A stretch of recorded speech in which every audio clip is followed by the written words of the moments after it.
Hello and welcome back to Will's World Reviews and More. This is kind of the second part of my Monday Night War reviews. I just did one on episodes 10 and 11, so go and check that out. This is episodes 12 and 13. I kind of split them into two just because of timing for uploading. So the next episode was focused on The Rock, and it was a bit of a distance between me watching the Jericho and watching the Rock one because I have to say I'm not a big Rock fan. This episode did kind of soften me towards him a bit more.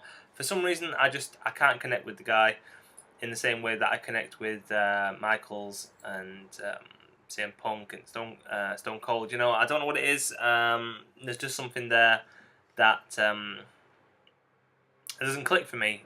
Without a doubt, he's one of the great wrestlers. Great promo cutters. There was just something that,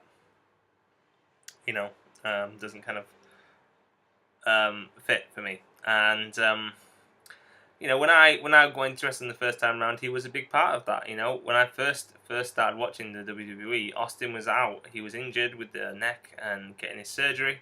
So The Rock was the main guy. So I'm not quite sure why I didn't connect with him. I did like him. I think I was really waiting for Austin to come back, and that was because all the hype had been about him, and he was kind of the guy that everyone wanted to watch. The Rock did really well, but in the end, I think I got more in Triple H. So strange. But this episode was quite interesting. Again, as I mentioned in the last episode, where we get an insight into somehow the WWE not quite sure.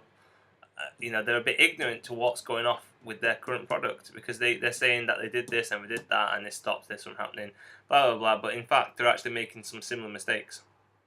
And it's up to you whether you guys want to agree with me or not. But there was a segment in this episode where The Rock is talking about his Rocky Maivia character, saying that he was the kind of character who would, always get back up and say, well, if I didn't win this time, then I'll win next time, and I'm still the best, blah blah blah, and never give up and all that shit. And he was basically saying that didn't work, and fans don't want those kind of characters. But then, hello, basically that is what you've got with Cena right now, and have had for the last 10 years. So, how much more can fans take of that? I mean, WWE should have realised. I mean, it's obvious that Vince McMahon likes these kind of characters. Otherwise, he wouldn't have created Rocky Maivia in the first place, which The Rock I don't think really wanted to do anyway. Obviously, that failed, so we had to change it to adapt to the Monday Night War itself, and out came The Rock, a much more edgy kind of character. But they after the war, Vince was like, well, no, we want to go back to that never say die thing, which is good in doses, but not when you can never win and never lose. Sorry, and that whole attitude, I think it's a real eye opener that the WWE have got, or Vince in particular, have got these themes, and it's sad that I was lucky in a way that I stopped watching when Cena. I naturally stopped watching when Cena came to the fore, and now I'm kind of tuning back in just as he's on his way out. I just hope they don't do the same thing with Reigns if he's going to be the next kind of big guy. It really does show the difference between the Attitude Era and every other era in wrestling. This episode and that in particular. Like I said, there's not too much information on The Rock on this episode because it is the usual story. Rocky Maivia didn't work, becomes The Rock, becomes a worldwide famous celebrity, becomes an actor, comes back, wins the title, blah blah blah. You know the story. And obviously that's not something I'm a big fan of, just because I didn't think CM Punk should have lost to him. I'm a big Punk fan, obviously, so my thoughts on that. But in general, the episode just wasn't great again from WWE because they always portray the NWO as the WCW's main weapon, only weapon kind of thing, which is wrong because obviously they have highlighted that they had other things, Goldberg and the Cruiserweights, and they don't ever show clips of that when they're describing the war. They usually just show the NWO, and to be fair, yeah, the NWO was a massive part of it, but there were other attributes, so why not kind of illustrate that when you're just narrating the episodes in particular.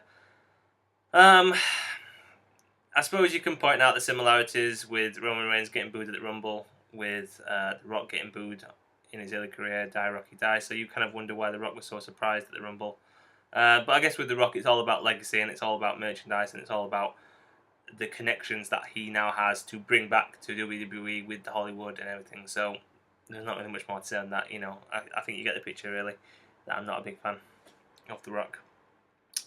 So episode 13, an episode that I think most men would appreciate, is of course the one on Divas. I enjoyed this episode, and not just for the reasons that you may think. It was real interesting to see the development of the Divas, and again, how WWE are making the same mistake. This episode is basically this. It's basically what's happening now with the Diva division. They said that they had all these kind of not so great women wrestlers.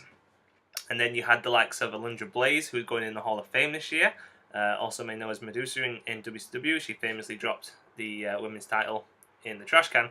And she came in and changed that a little bit, but at the same time, they were only ever giving Divas 5 minutes, and that was it, and then moving them to the side. And that is basically what's going off now, and why all these Divas like Paige and AJ Lee, are upset, because they're not getting the same airtime as the men. And, again, WWE are making the same mistakes they already made. Like, why? Why are you doing this? It's already happened. Don't do it again.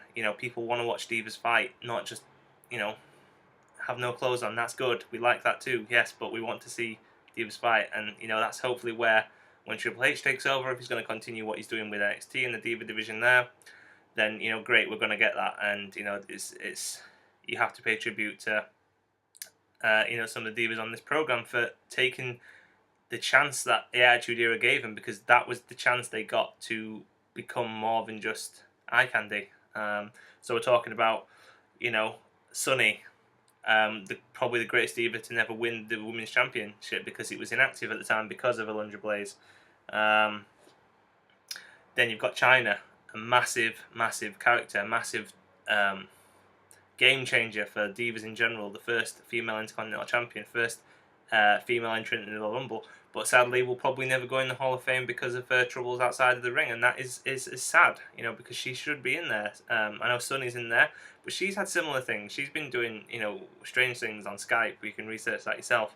Yeah, but she's in the Hall of Fame, so why can't Chyna go in? I know Triple H made it clear about that on the podcast with Austin, but come on, Chyna needs to go in there. I think that's Stephanie McMahon pulling the strings behind Triple H there, or the Hall of Fame, because of the whole affair thing. Sable, another future Hall of Famer. Such strength for a woman. Again, strength and sexiness. And then you've got, Stephanie herself. She was that different kind of in her own way. And then you've got Lita and Trish, who are obviously in the main event of Raw, which I can't see happening again, really, especially while Vince is on. That was a one-off, definitely.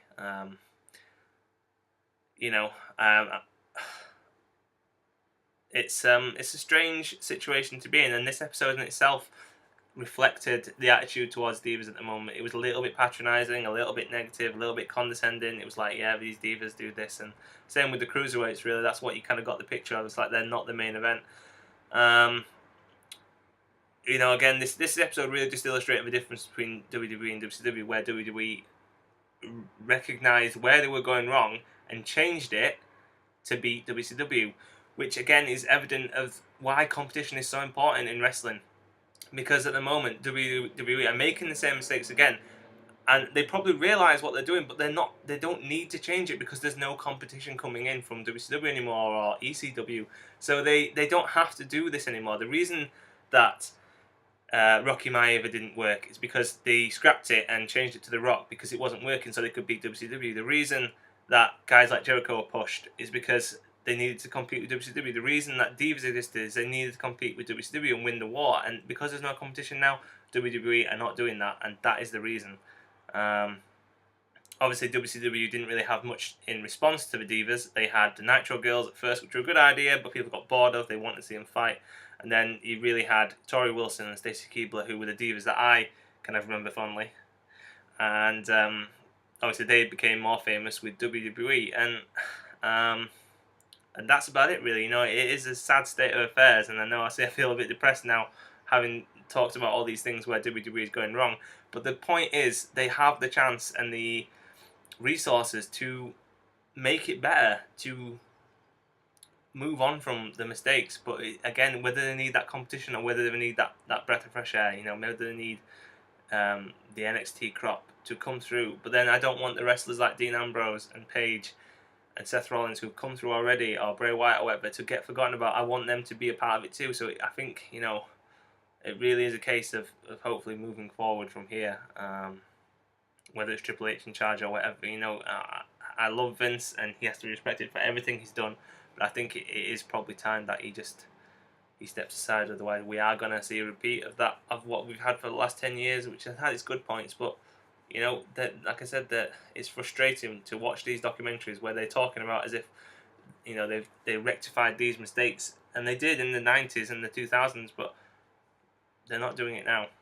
So that's about my kind of rant over, guys, on these episodes. Hope you've enjoyed it. Leave your thoughts below if you agree with me, or if you disagree with me. I want to hear that too.